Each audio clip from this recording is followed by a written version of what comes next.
Good morning, everyone. Thank you for joining us at this beautiful site.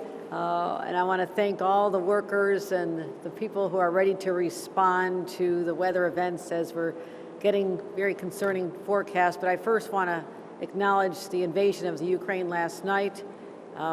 Very frightening images. Our hearts go out to all the residents of that country that is now under siege. We have in New York State one of the largest Ukrainian populations outside the country, and we're proud of this. We're proud of their diversity and what they bring to all of us, but now they have family members and are deeply concerned about what's going on in their home country. So we're concerned about those individuals, and our support is with President Biden as he manages through this crisis. And also remind everyone that we are on heightened alert with respect to cybersecurity and our own defenses. We had a meeting with our commissioners over the weekend. We had another announcement with Mayor Adams to announce a joint security operations center to address the threats and to deal with any incidents as they occur. First time in our nation there's been this level of coordination between the state and local governments, and we also are putting money behind those efforts in our budget to beef up our own defenses, but also to make money available to localities to be able to deal with this. So our thoughts are with the individuals who are under siege today. And we are also preparing for a winter storm system that is coming. Now, it seems a little strange. We don't have the piles of snow and the ice out there, but just like in sports and in life, preparation is all about making sure you have good defensive measures in place. So the best offense is a good defense. And that's what we're doing here today. We're preparing and getting the word out about what is in store based on the weather forecast that we're hearing now. To give some latest updates, we have our Commissioner, who's very seasoned in this, Commissioner Jackie Bray, Commissioner of Homeland Security and Emergency Services. We just went through a record-breaking cataclysmic ice storm event just a couple weeks ago in Ulster County. Our own commissioner's house was out power for days, and so we are all seared with the knowledge that this could happen, and we're preparing right now as we're speaking before the first snowfall comes. Also, our Commissioner of DOT, Commissioner Dominguez, who again has been out there on the front lines of this from the very beginning. This has been a long, brutal winter, even though it seems like springtime yesterday and even this morning it's not coming down yet. We know that it's going to change. Also very proud to have our county executive, George Latimer, who's been through a number of storms with us as well, and I want to thank him for what he has done. And at the end of this, I'll give a brief COVID update as well. So the forecast right now is to have a winter storm starting at 10 p.m. tonight, moving from the southwest to the northeast. And the vast majority of the state is going to be impacted by this. I mean, and again, don't be lulled by the lack of snow now. It's going to come very quickly. And upstate, it should be anywhere from 6 to 12, even 18 inches further north. The city, downstate, should be in a decent place, but also, there is a boundary. And you see that right around Poughkeepsie, where we're expecting about 6 to 8 inches in this area. So just because you go to bed and it looks like spring outside, when you wake up, it's going to be a very different world. It's going to feel much more like December. So every county in our state has a winter storm warning, advisory, or watch in place. The warnings are right now at the Capital Region, Mohawk Valley, North Country, Upper Mid-Hudson, and Eastern Central New York. The watches are the southern tier and western parts of Central New York, as well as our advisories are in Western New York, Finger Lakes, Lower Mid-Hudson, New York City, and parts of Long Island. So it's a beautiful color-coded map, but by tomorrow, it'll all be white. That is my prediction.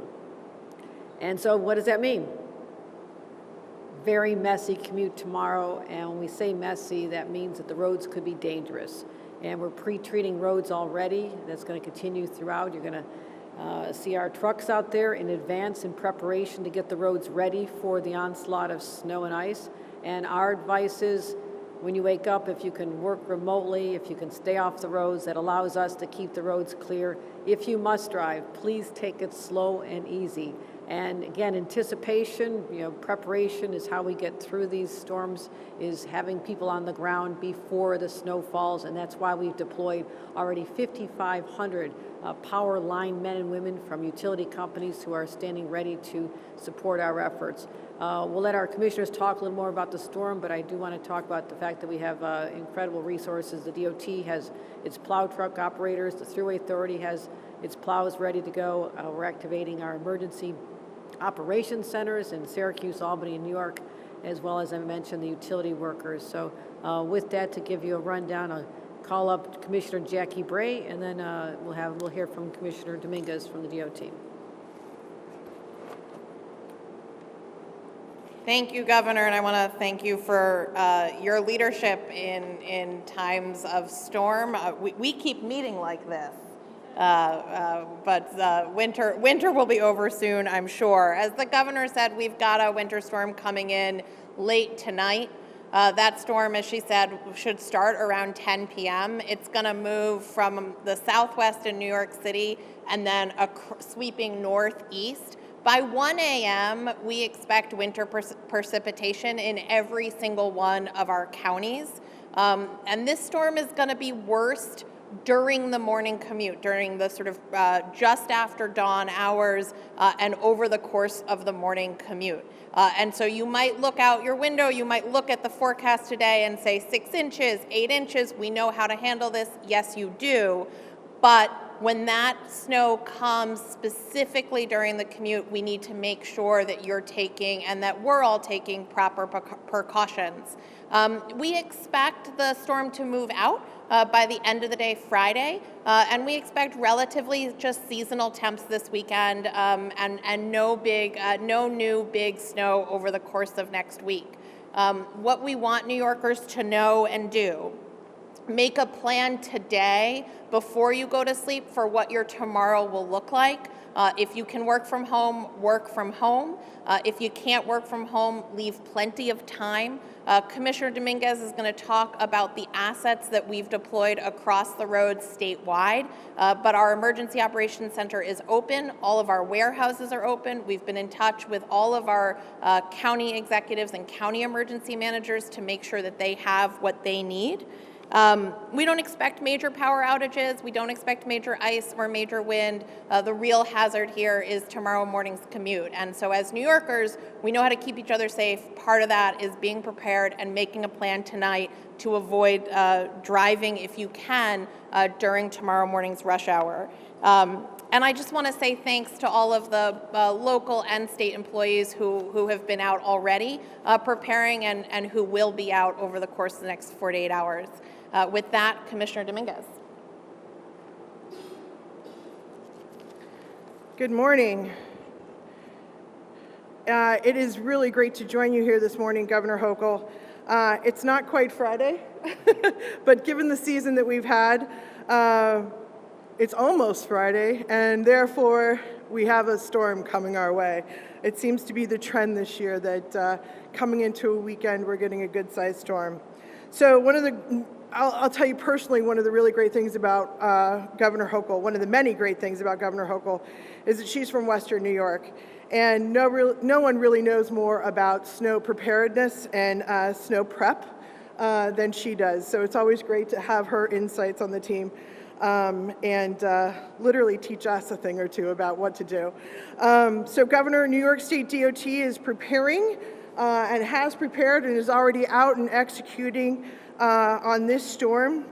We have a robust operations plan in place, as I said, and we started 72 hours in advance of this storm. First and foremost, this snowstorm, as the governor mentioned, is really going to be impacting tomorrow morning's commuter,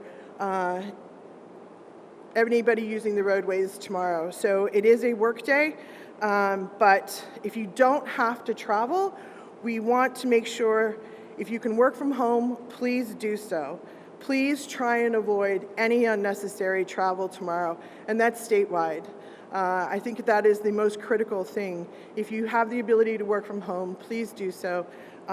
Keep the roads clear for our plow operators. The fewer cars there are on the road, the easier it is for our plow operators to do their jobs. And you want them to do their jobs because we want to keep the roadways as safe as possible for anybody who truly has to be out there, including emergency personnel. DOT's assets are ready and deployed. We've shifted our resources around the state to make sure that we've got all the necessary folks in the right places. We've got equipment and personnel ready to go. We've got about 1,750 large and medium duty plows, 326 large loaders, 48 tow plows, and 36 snow blowers in place. Here in the Hudson Valley alone, we've got 297 large and medium duty plows, 56 large loaders, and 4 tow plows, and 1 very large snow blower. To supplement our assets in the Hudson Valley for this storm, we're also bringing in another 34 plow operators and 2 supervisors. We're bringing them in from other parts of the state to make sure that we've got all the assets that we need here in the Hudson Valley. We've also got an additional 6 plow operators who are being deployed to the southern tier from the Mohawk Valley. So bottom line is that we are repositioning our forces where we think we're going to have the most need. DOT is going to be staffed up and operating 24/7 over the course of this event. Our fleet mechanics will also be working 24/7 cycles to make sure all of our equipment is up and operational and we're able to hit the roads as we need to. Just as information towing services are strategically going to be placed around some key locations around the state to make sure that if there are any traffic incidents or crashes, that we really get them off the roadways, towed, get people to safety as quickly as possible. That includes I-84 in Orange County, I-81 in Broome County and Schoharie County, I-88. They're really all across the state. It includes Putnam County, Route 17 in Broome and Sullivan, and 28 in Otsego, and Route 206 in Delaware. We also have tow services specifically that will be utilized in our help trucks for the Hutch, the Cross County Parkway, the Sawmill, the Sprainbrook, and the Taconic Parkways. We are, again, extending all of our beats. We want to make sure that we've got service, particularly targeted tow service and help trucks for the Capital District, up in and around Albany, where we expect to see some higher snow totals, as well as here in the Hudson Valley. I've spent enough winters in New York responding to storms to say that I'm constantly amazed at the efficiency at which our state, led by Governor Hochul, really tackles emergency response. And I want to thank the men and women of the DOT who make that happen each and every day. We do that with our colleagues at Dishes and Thruway, and our county colleagues and our local operations across the board. It really does take everybody to make sure that we keep our roadways safe. So what we do is important. I don't think anybody does it better. And I just want to say thank you to all the men and women who help execute that.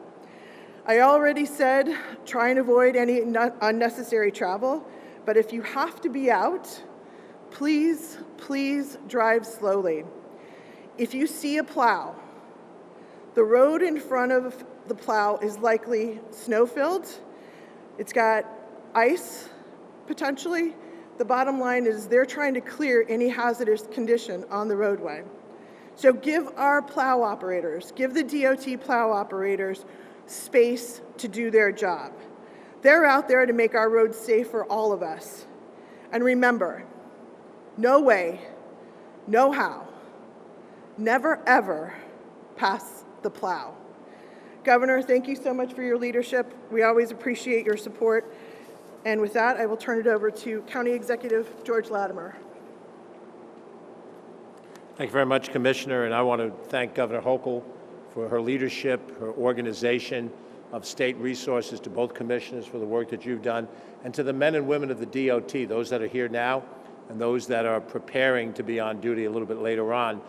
My father was a maintenance man, and whenever it snowed or prepared to snow like this, he'd have to leave the house to go to his work site to do the very things that you are prepared to do. And I remember watching him leave in the morning when the weather conditions were the worst. And so on a human level, your families make a sacrifice so that we can have the mobility in our society. We appreciate that.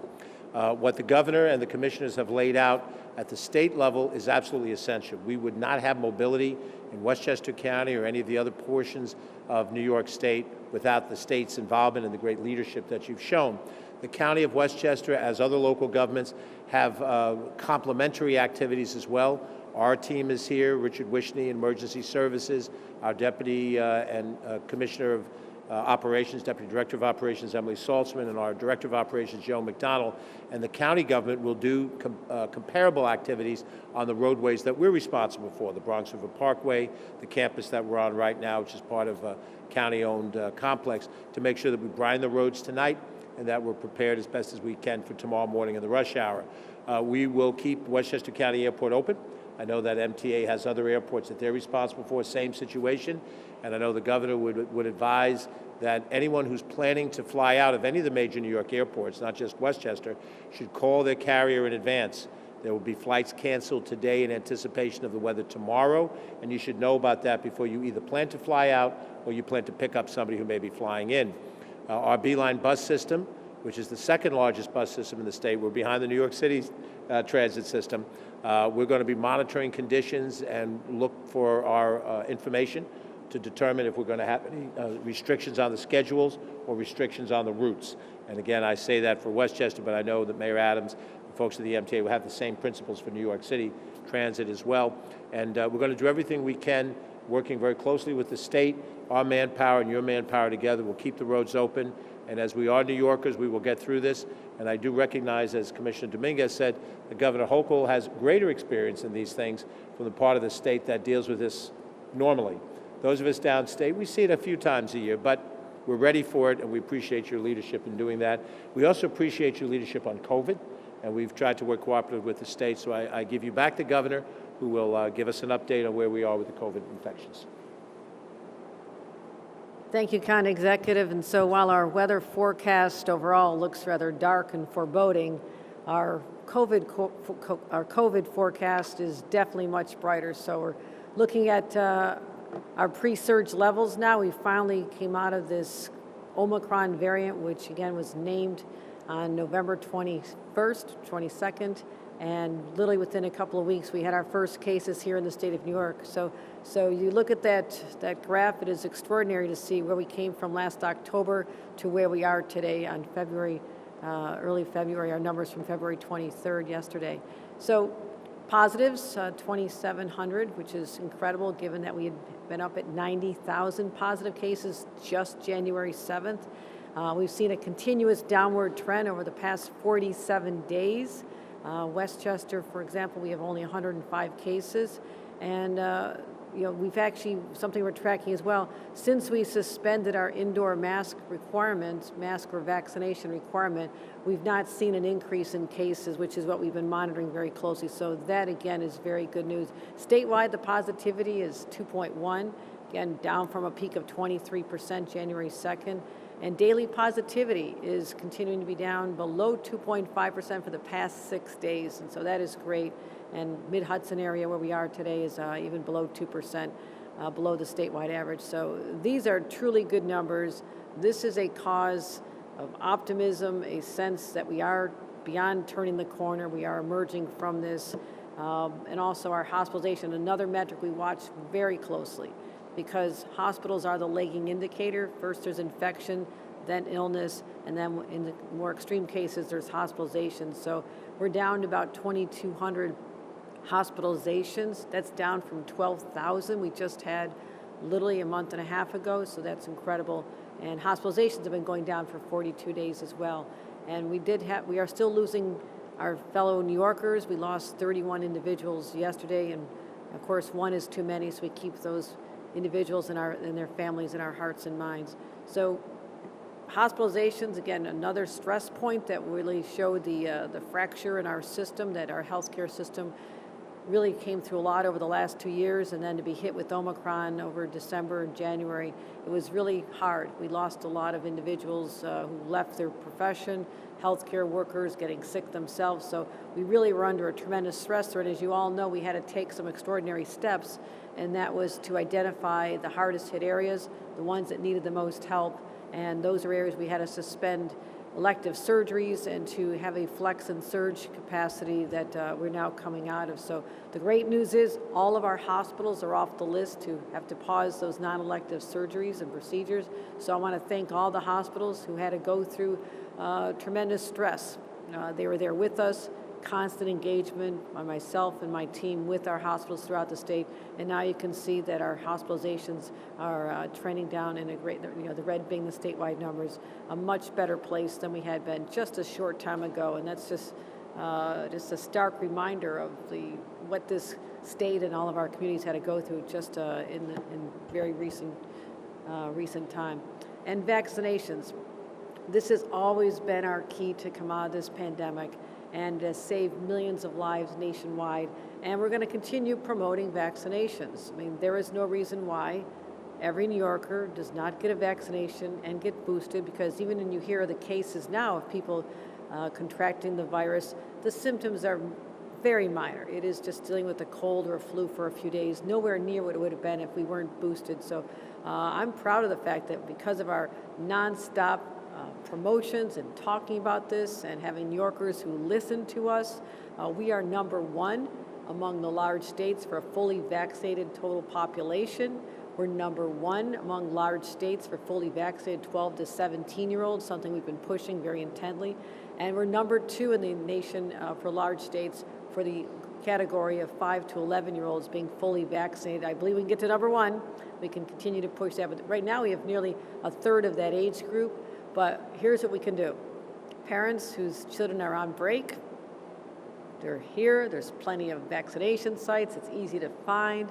And if you can just take that extra step of getting your children vaccinated, or if they're already fully vaccinated, let them get the boosted, the extra fortification that they have just in case we have to go through this again. So again, our number ones are a source of pride for us.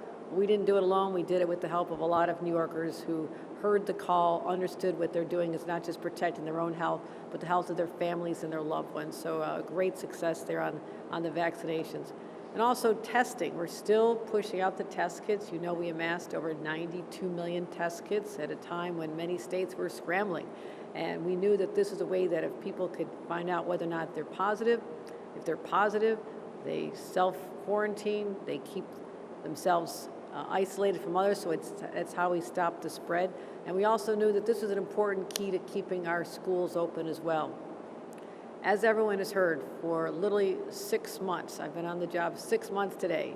On that first day, I said we need to ensure that we have an end to remote learning, that every child can be in a school, in a learning environment that is far more beneficial for them educationally, but also for their mental health, because we saw how hard hit our kids were having to learn remotely, the stress that was on the teachers, the stress that was on parents. And so in order to ameliorate that and give people the confidence that they can go into classrooms safely, that is when 6 months ago we instituted the school mask requirement.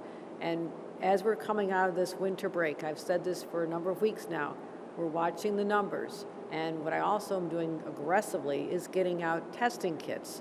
We have over 20 million test kits that have already been distributed to schools. 4.8 million were sent to schools just before this most recent break. We're sending another 2 million out next week. So basically, when the kids come back from their breaks, and most of them are on break right now, when they come back, parents, please use those kits. Test your children Monday morning before they head into school. It doesn't take much time. It's not invasive. It's very simple. And then there's enough kits that have been distributed for you to test them again just in a couple of days, just in case they were exposed. If you took a vacation, you went to Florida, Disney World, and there may have been exposure there. So this is just one more way we can make sure that there's not been an increase. And we've seen a few times in past breaks there is an increase, but with more children vaccinated, we're in a much better place. And so we are prepared to stay on the same timeline that I've been laying out for a number of weeks now of what we're going to continue looking at as we make decisions on the school mask. Again, this will always be driven by the data that is in front of us, continuing to reduce the number of cases, the number of hospitalizations. The vaccinations are going up, as well as I said, I'm going to keep my eye on any global trends that are out there, because again, back in November, it seemed like it could be a safe time to start talking about loosening up some of the requirements, and that would have been the wrong decision at that time, given what we know now, looking in the rearview mirror, what happened with Omicron when we were just walloped with a variant that spread like wildfire. So I don't foresee that. but I needed to have the luxury of time to assess that closest to real time, which is what we're starting to approach now. So I'm going to continue working with my team, but also with teachers and parents, the individuals who run the schools, the school superintendents and the school boards, continue to have that constant dialogue that we've been having since the beginning. So we'll be having more announcements on that after the break is over. So with that, we'll take any questions. I'm sorry. That people will be complacent. They'll think that it's springtime, it can't be that bad. I need to get people mentally back into the fact that it is still winter and that people will be smart about this. And when there has not been snow on the roads, they can be very slick. You know, fresh snow falling during the night. People go out there and they think, well, it's not that bad. Slippery roads mean people end up in ditches or in collisions, and that is dangerous. That is why all of my partners here are asking people to assess whether or not you really need to leave in the morning, or can you just stay until the snow settles down. So I don't want people to get complacent and just say because it looks like spring now, that this is still doesn't have the potential to be a very serious winter storm, and that's why we're here today. All right. Thank you, everybody, for coming out. And again, thank you to our DOT workers, our Thruway Authority workers, our emergency personnel, and our county partners, County Executive Latimer, for being on the front lines with us as we battle what I hope could be one of the final winter storms. And yes, they always seem to hit near weekends. And so let's try to break that trend and head into a beautiful spring before long. Thank you, everyone.